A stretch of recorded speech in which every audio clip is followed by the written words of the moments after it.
Ma'asyiral muslimin yang dimuliakan Allah Azza wa Jalla, ghibah itulah kinayah daripada memakan bangkai saudaranya. Sebagaimana sebuah riwayat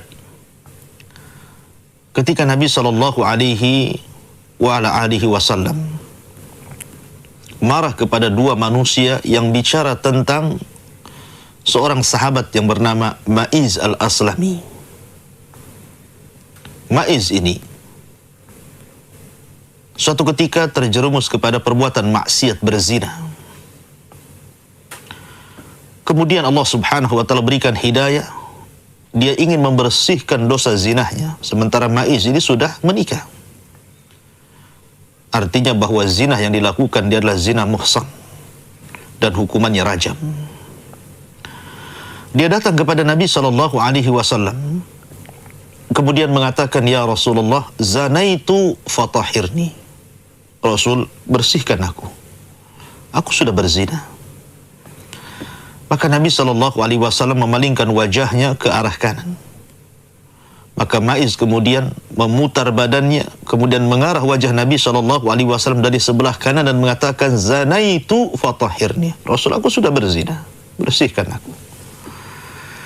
Maka Nabi sallallahu alaihi wasallam memalingkan wajahnya ke arah kiri. Ma'iz pun memutar badannya, kemudian mengarahkan wajahnya dari arah kiri dan mengatakan, "Ya Rasulullah, zanaitu fatahirni." Rasul, aku sudah berzina, bersihkan aku. Maka Nabi SAW memalingkan wajahnya kembali 4 kali. Ma'iz mengatakan, zanaitu fatahirni. Aku sudah berzina, bersihkan aku. Maka Nabi SAW melihat pengakuan dalam Islam. Sebuah pengakuan tidak perlu saksi. Karena pengakuan itu sekuat-kuat dalil. Maka Nabi SAW mengatakan, baik, tunggulah dirimu sampai aku memberikan keputusan. Pulanglah Ma'iz. Maka Nabi SAW kemudian memeriksa Ma'iz dengan memerintahkan sebagian para sahabat untuk melihat kondisi Ma'iz ini. Lihat bagaimana rahmat Nabi SAW, hananu qalbi Rasulillah, kelembutan dan kedalaman hati Rasulullah. Tidak langsung kemudian menghukum Ma'iz. Rasul berusaha agar Ma'iz ini jangan mengaku. Akhirnya kemudian kata Nabi SAW, "Ungduru ila Ma'iz, hal yashrubu khamran?"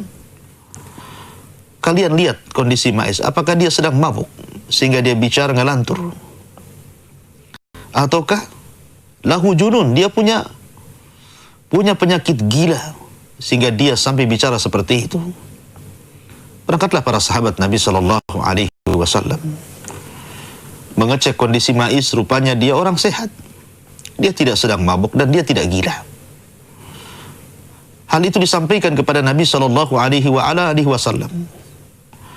Maka kemudian Nabi SAW pun akhirnya memberikan hukuman kepada Ma'iz, ditegakkan hukum hudud.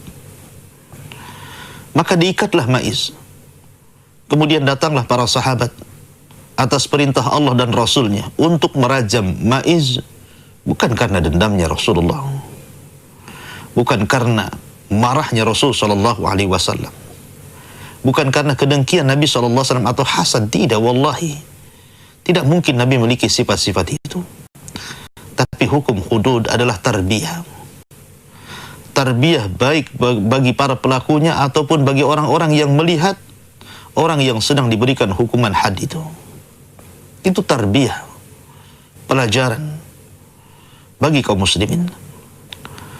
Akhirnya kemudian dilemparilah Ma'iz ini dengan berbagai macam benda. Ada yang melempar dengan batu, ada yang melempar dengan busur, dengan sandal, macam-macam. Ya. Karena kemudian Ma'iz ini merasakan sakit luar biasa karena hantaman-hantaman benda-benda itu. Tidak tahan dia. Akhirnya kemudian dia pun lari. Sampai kemudian dikejar oleh para sahabat Nabi SAW dan tidak tahu kemana. Sampai akhirnya Abdullah ibn Unais radhiyallahu an mendapati Ma'iz kemudian melempar dengan pelana untanya. Kemudian terkena kakinya, jatuhlah Ma'iz, datanglah para sahabat. Kemudian dilempari Ma'iz sampai dia mati. Ketika melihat hal ini, Nabi SAW pun sedih. Bagaimana sampai terjadi peristiwa seperti itu? Akhirnya dia pun memanggil Hazzal yang datang dengan maiz kepada Nabi SAW. Nabi mengatakan, "Ya Hazzal, alla satartahu fakana khairan laka." Wahai Hazzal, kenapa kau tidak menyembunyikan aib si maiz ini? Kenapa kau datangkan maiz kepadaku? Kalau engkau sembunyikan aibnya, tentu itu akan lebih baik bagimu dan bagi maiz. Tapi semua sudah takdir Allah Subhanahu wa ta'ala, dan maiz memang benar-benar ingin membersihkan dirinya. Setelah peristiwa ini, ada dua orang manusia yang kemudian membicarakan tentang keburukan maiz ini.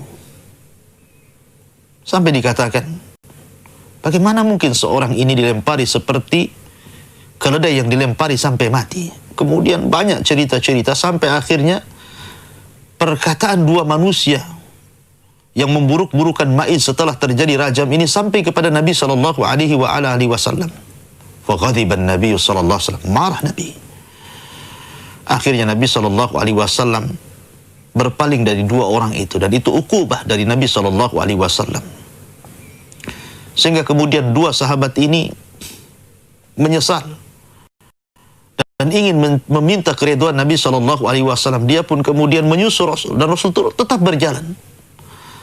Sampai akhirnya ketika sampai di hadapan para sahabat Nabi SAW yang lainnya, tiba-tiba Nabi SAW melewati ada bangkai dari bangkai keledai yang sudah busuk. Kemudian Nabi berhenti. Sampai dua orang yang berbicara tentang maiz pun mendekati Nabi SAW. Maka Nabi SAW mengatakan kepada keduanya, makanlah bangkai ini. Kula, makanlah.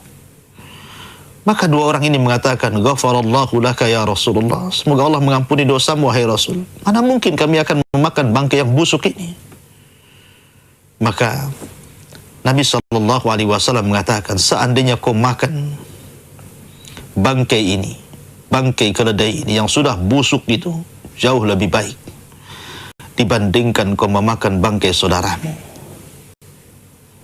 Ma'asyiral muslimin yang dimuliakan Allah Subhanahu wa ta'ala, bertolak dari hadis ini, maka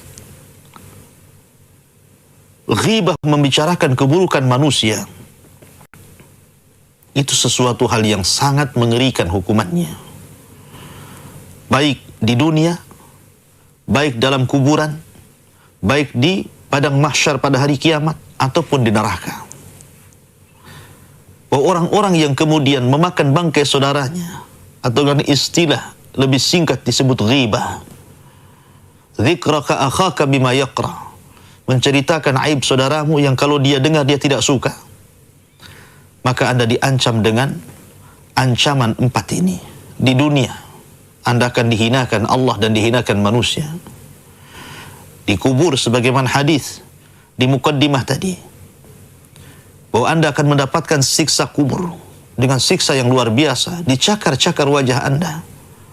Dan yang mencakar bukan orang lain, diri sendiri, sampai rusak wajahnya.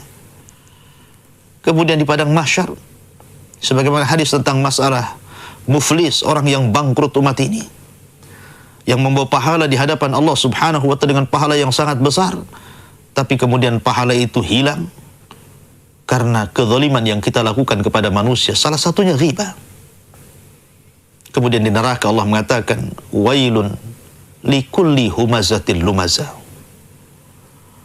Di sini Allah Subhanahu wa ta'ala mengancam dengan kata-kata wailun. Wailun itu sebuah wadin fi jahannam syadidul zulmi wal qa'ri wal natan. Sebuah lembah di neraka jahanam yang sangat gelap, sangat dalam, sangat busuk, yang jahanam sedih ketakutan dengan lembah ini dan selalu berlindung kepada Allah dari lembah itu. Subhanallah. Ma'asyiral muslimin yang dimuliakan Allah Azza wa Jalla. Jadi ghibah itu dosa yang sangat besar, bukan dosa kecil. Dosa besar. Makanya Imam Az-Zahabi rahimahullahu ta'ala masukkan ghibah itu dalam kategori dosa besar dalam kitabnya Al-Kabair. Ya, karena memang dampaknya luar biasa.